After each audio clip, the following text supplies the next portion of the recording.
又见面啦，宝子们！今天刷了1、2、3、4个小小的滨江街版画，都是这种风景类型的。然后这个是海景，就是天空、大海，然后还有远方的那种假山，然后桌子上有水果啊之类的东西，然后还有很多花花。这2个就是完全那种风景了，一个是这种屋子的，然后这个是这种，应该是在桥底下吧，桥底下的一个海景，也是海边这种景色，还可以的吧。然后这个就是也是海景，这个木质超级无敌软。然后反正都差不多景色吧，我们直接来到透色胶吧，因为这种天空我还是不敢尝试去做那种实色的，做实色的之前失败过几次，再也不敢了，还是老老实实做透色吧。希望脱模出来能好看哟。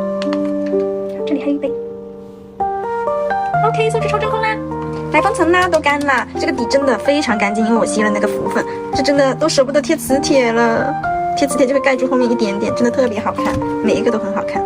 来吧，来封层喽，浅浅封一层，哇，绝了！好啦，明天就可以脱模喽。干啦，来脱模啦！我这满目疮痍的桌面越来越脏了。先来脱哪一个呢？先来脱这个吧，这个大一点，透色的哟。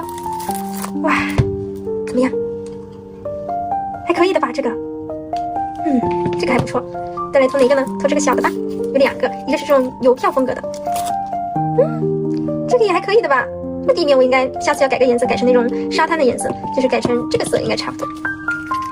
再来一个，哇，这种小镇也是很好看的。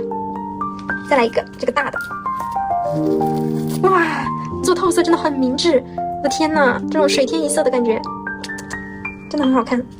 妈呀，这个我好喜欢哦，看吧，你们喜欢哪一个呢？